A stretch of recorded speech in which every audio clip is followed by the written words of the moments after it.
Good morning, dear student. Today we will revise the third part of electrochemistry, in which we have already done the first part of electrochemistry, that means electrolytic Nernst equation. ये सारा part हम कर चुके हैं. Now we will do the conduction in electrolytic solution. ठीक है. Conductance में सबसे पहले हम जो है रिप्रेजेंट करेंगे. सबसे पहले हम स्टार्ट करेंगे रेजिस्टेंस से. As you know in physics that we learn about the Ohm's law. V is equals to IR. V is the potential, electric potential. I is the current. R is electrical resistance. ठीक. तो यहाँ हम R से ही start करेंगे. R आपको पता है. R means a position which do not allow electrical resistance of any object is directly proportional to its length and inversely proportional to its area. हमने ये फिजिक्स में भी पढ़ा है. R is equals to rho L upon A. Rho is resistivity और specific resistance भी इसको हम कहते हैं. We know the unit of R, that is ohm. So we can tell that resistivity rho is equals to SI unit is ohm meter. ठीक है. ओम centimetre भी generally हम लिखते हैं बिकॉज लेंथ रेजिस्टेंस की बहुत ज़्यादा नहीं होती मीटर में, सेंटीमीटर में. एरिया ऑफ क्रॉस सेक्शन क्योंकि बहुत कम होता है. ठीक है. अब यहाँ पे हम नया टर्म यूज कर रहे हैं कंडक्टेंस. कंडक्टेंस होता है इनवर्स ऑफ रेजिस्टेंस. एक इसी सीक्वेंस से आप इसको याद रखेंगे. Inverse of resistance is known as conductance. G से रिप्रेजेंट करेंगे. G is equal to 1/r. ठीक.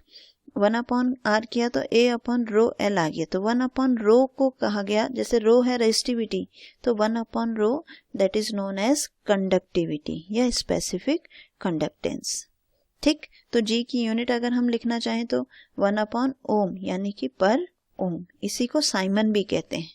S से डिनोट करते हैं और ऑल्सो नोन एज साइमन. ठीक. कंडक्टिविटी की अगर हमें यूनिट चाहिए तो कंडक्टिविटी की यूनिट क्या हो जाएगी? रेजिस्टिविटी की यूनिट क्या थी? ओम सेंटीमीटर. तो इसकी यूनिट क्या हो जाएगी? पर ओम पर सेंटीमीटर. ठीक. इसको साइमन सेंटीमीटर जनरली ये लिखा जाता है.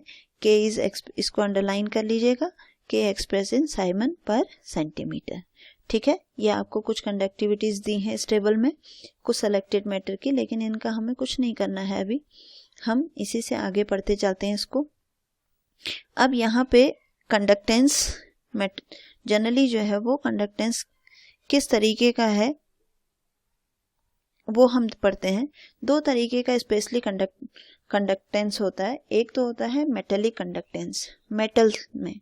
और मेटल में जो कंडक्टेंस होता है वो इलेक्ट्रॉन के मूवमेंट की वजह से होता है. मीन्स फ्री इलेक्ट्रॉन जो है वो मेटल के सरफेस पे मूव करते हैं. ठीक है. और ये डिपेंड करता है, ये इसकी डिपेंडेंसी जो है वो डिपेंड करती है कि मेटल का सरफेस कैसा है, उसका स्ट्रक्चर कैसा है, नेचर कैसा है, और नंबर ऑफ वैलेंस इलेक्ट्रॉन कितने हैं. इसीलिए कहा जाता है कि सिल्वर गोल्ड एल्यूमिनियम जो है वो गुड कंडक्टर ऑफ मेटल हैं, बिकॉज वहाँ नंबर ऑफ फ्री इलेक्ट्रॉन्स ज़्यादा होते हैं. वो मेटेलिक कंडक्टर में आता है. ठीक. फिर इसके बाद नेक्स्ट हम पढ़ते हैं इलेक्ट्रोलिटिक कंडक्टेंस. इलेक्ट्रोलिटिक में सॉल्यूशन में इलेक्ट्रिसिटी कैसे कंडक्ट होती है. सॉल्यूशन में इलेक्ट्रिसिटी कंडक्ट होती है बाय आयन. द कंडक्टेंस, इसको अंडरलाइन कर दीजिएगा. The conductance of electricity bye ion present in solution. Solution में जो आयन प्रेजेंट है उनकी वजह से इलेक्ट्रिसिटी कंडक्ट होती है. किस किस चीज पे डिपेंड करेगा? It depend upon nature of electrolyte. Electrolyte कैसा है, इजीली आयोनाइज हो जाता है या नहीं, साइज आयन का क्या है, उनकी सॉल्वेशन पावर क्या है, और कंसंट्रेशन एंड टेम्परेचर क्या है. ठीक. उस चीज पे डिपेंड करता है कि कंडक्टेंस क्या होगा. तो इसी को हम आगे एक्सप्लेन करते हैं कंडक्टिविटी इन आयनिक सॉल्यूशन में. ठीक. तो यहाँ पर एक हमने क्या किया है, कंडक्टिविटी सेल के लिए हम क्या करते हैं कि इलेक्ट्रोड ले लेते हैं 2 और उसमें एक सॉल्यूशन फिल करते हैं. फिर उसमें जब सॉल्यूशन फिल करेंगे 2 इलेक्ट्रोड जो हम पढ़ रहे हैं R is equal to rho L upon A. तो L क्या लिया जाता है? L होता है इन दोनों इलेक्ट्रोड के बीच की डिस्टेंस.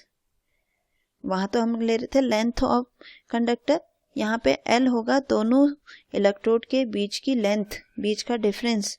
और A होता है area of cross section of these electrode का एरिया ऑफ क्रॉस सेक्शन. ठीक, तो देखिए लेंथ क्या है, these electrode column of length and solution confined between these electrode means length L क्या है, वो सेपरेशन बिटवीन टू इलेक्ट्रोड। तो यहाँ से रो इज इक्वल टू किस कंडक्टेंस की 1 R is equal to rho L upon A, यानी कि 1 upon kappa L upon A. ठीक, फिर यहाँ पे एक वैल्यू आती है बेटा G star L upon A. L क्या है, दो सेल के बीच की दो इलेक्ट्रोड के बीच की डिस्टेंस, और ए है एरिया ऑफ क्रॉस सेक्शन। ये हर एक सेल के लिए कांस्टेंट होगा, तो इसलिए एल अपॉन ए को कहा जाता है सेल कांस्टेंट जी स्टार। ठीक, ये आप ध्यान रखेंगे इतना, cell constant G star L upon A, ये एक सेल के लिए हमेशा सेम रहेगा, भले ही उसका कंसंट्रेशन सॉल्यूशन का चेंज हो जाए। तो ये चीज आप जब न्यूमेरिकल करेंगे तब इसको आप ध्यान रखेंगे।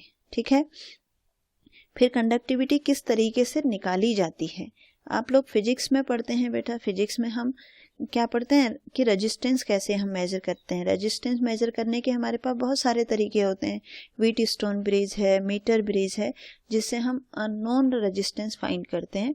यहाँ पे भी बिल्कुल वही किया जा रहा है, कंडक्टिविटी सेल लगाया जा रहा है एक रेजिस्टेंस की जगह। जैसे ये दो रेजिस्टेंस लगा लिए, यहाँ पर एक रेजिस्टेंस लगा, यहाँ पर कंडक्टिविटी सेल लगा दिया। अब व्हीटस्टोन ब्रिज की हेल्प से आपको इस कंडक्टिविटी सेल का रेजिस्टेंस पता लग जाएगा।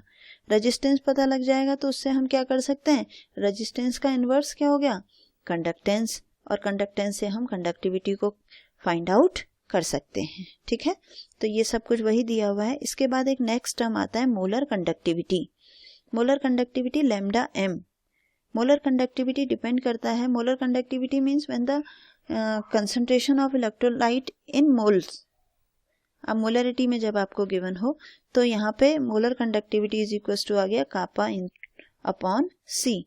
सी क्या है, कंसंट्रेशन। ठीक, तो इसी को अगर हम इस तरीके से लिखना चाहें पर लीटर, तो इसको लिखा जाता है lambda m is equal to kappa into 1000 into molarity, और यहाँ से हम इसकी यूनिट फाइंड करते हैं। यूनिट आती है साइमन मीटर स्क्वायर पर मोल। ठीक, तो ये डायरेक्ट इसके बाद एग्जाम्पल 3.4 में डायरेक्ट न्यूमेरिकल्स हैं, जो जो वैल्यूज आपको गिवन है वो आप साथ साथ लिखते चले जाएंगे, तो इसको आपको सॉल्व करना बहुत इजी हो जाएगा। ठीक, ये कुछ न्यूमेरिकल्स हैं।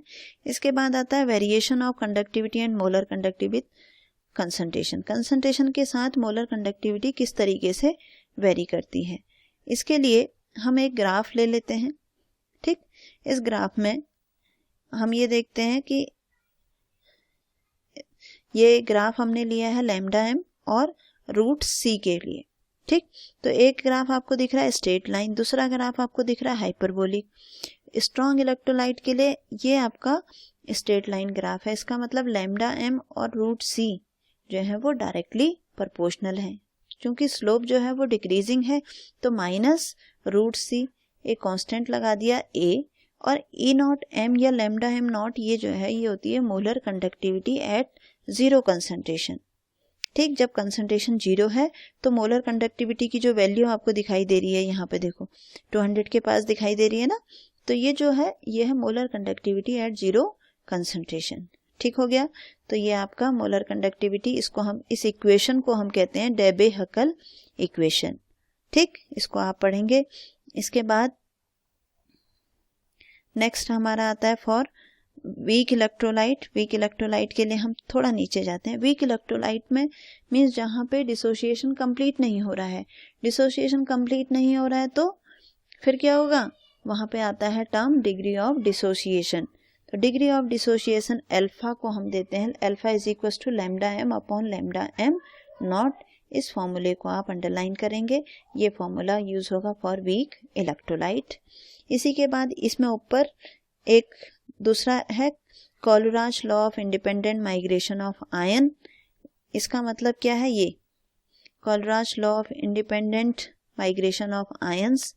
इसमें आप सिंपल ये पढ़ते हैं कि किसी भी सॉल्यूशन की जो लिमिटिंग मोलर कंडक्टिविटी है वो हमेशा उसके इंडिविजुअल आयन की मोलर कंडक्टिविटी का सम होती है। जैसे NaCl है तो NaCl की molar conductivity, limiting molar conductivity वो उनके आयंस के Na+ की मोलर कंडक्टिविटी प्लस Cl- की मोलर कंडक्टिविटी का सम होगा। ठीक, और इसी पे बेस्ड न्यूमेरिकल आपके बोर्ड में आता है, जस्ट लाइक एग्जाम्पल 3.7, 3.8। आप इस क्वेश्चन को करके देखेंगे तो आपको ये क्वेश्चन बहुत आसान लगेंगे। इन केस अगर कोई डाउट हो तो आप मुझसे आगे पूछ सकते हैं। यहाँ पे आपका चैप्टर ख़त्म हो जाता है। इससे आगे आपका 3.5 जो है इलेक्ट्रोलाइटिक सेल एंड इलेक्ट्रोलिसिस, ये अब आपके कोर्स से हट गया है। इट मीन्स आपका जो चैप्टर है वो इसी पेज नंबर 84 पे ख़त्म हो गया है पेज। ठीक है, ये पूरा फैराडेज लॉ, सेल्स वगैरह ये सब कुछ आपके कोर्स से हट गया है। पेज नंबर 84 पे यहाँ पे आप, ये आपका चैप्टर लास्ट है, पेज नंबर 83। इसके बाद आपके कोर्स में नहीं है। ठीक है, तो ध्यान से पढ़ेंगे, रिवाइज करेंगे। Thank you.